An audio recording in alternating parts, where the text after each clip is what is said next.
বাজার থেকে পোয়া মাছ কিনে নিয়ে এসে দীর্ঘদিন কিভাবে ভালো রাখতে পারবেন ফ্রিজে তার একটা টিপস আপনাদের সাথে আজকে শেয়ার করব। আর তার সাথে পোয়া মাছের একটা দারুণ মজার মাখানি পোয়া রেসিপি আপনাদেরকে আজকে করে দেখাবো। অনেকেই পোয়া মাছ রান্না করতে জানে না, পোয়া মাছ রান্না করতে গেলে ভেঙে যায়। এভাবে রান্না করলে পোয়া মাছ একটুও ভেঙে যাবে না। হ্যালো এভরিওয়ান, আসসালামু আলাইকুম। আপনারা সবাই কেমন আছেন? আমি ভালো আছি। আপনাদেরকে দেখিয়ে দিচ্ছি প্রথমে পোয়া মাছটা আমি কিভাবে কেটে ধুয়ে পরিষ্কার করে নিচ্ছি। প্রথমে আমি ফুলকাটা কাঁচি দিয়ে কেটে নিয়েছি, আর উপরে পিঠের যে অংশটা থাকে হাত দিয়ে আলতো করে টানলেই কিন্তু উঠে যায়। মাছটা আমি রেগুলার সাইজের পিস করে নিয়েছি। অফ ক্যামেরায় আমি ভালোভাবে একটু ধুয়ে নিয়েছি। তার সাথে এখন দিচ্ছি লবণ আর লেবু। লবণ আর লেবু দিয়ে আমি 10 মিনিট মাখিয়ে রেখে আবারও ভালোভাবে কিছুটা পানি পাল্টে বারবার করে ধুয়ে নেব। মাছ কিন্তু একটু সময় নিয়ে বেশি পানি দিয়ে বারবার করে ধুলেই ভালো লাগে, না হলে মাছের ভিতরে একটা গন্ধ থাকে। আর মাছে অবশ্যই লেবু আর লবণ দিয়ে ধোয়ার চেষ্টা করবেন, এতে মাছটা খেতে কিন্তু আরো বেশি ভালো লাগবে। থেকে কিছুটা মাছ রান্না করবো আর বাকি মাছগুলো ফ্রিজে রেখে দিব। একটা বক্সের মধ্যে লবণ আর পানি দিয়ে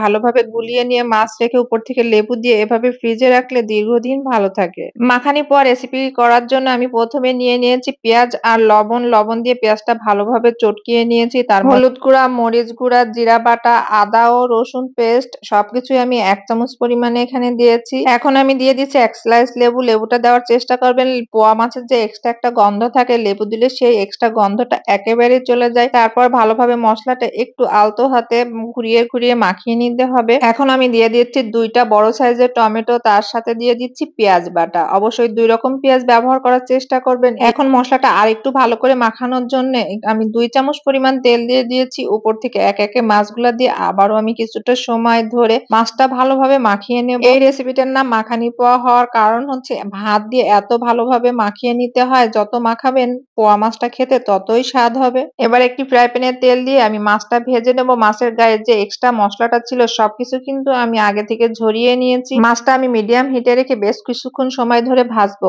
মাছের গায়ে যদি এক্সট্রা মশলাটা থাকে তাহলে মশলাটা পুড়ে যাবে, মাছটা ঠিক মতো ভাজা যাবে না। তার জন্য আমি এখানে মশলাগুলা আলাদা একটা সাইড করে রেখে দিয়ে মাছটা ভালোভাবে ভেজে নিচ্ছি। মাছটা যখন খুব সুন্দর মচমচে হয়ে পোড়া পোড়া হয়ে ভাজা হয়ে যাবে তখন অ্যাড করে দিচ্ছি যেই মশলার সাথে মাছটা ম্যারিনেট করেছিলাম সেই মশলাগুলা। এখানে আমি কোনো পানি অ্যাড করবো না। পেটের গায়ে যে এক্সট্রা মশলাটা ছিল সেটা ধুয়ে শুধু একটু পানি দেব, দিয়ে মিডিয়াম হিটে রেখে এপাশ ওপাশ উল্টিয়ে অনেকখানি সময় ধরে আমি মাছটা রান্না করব।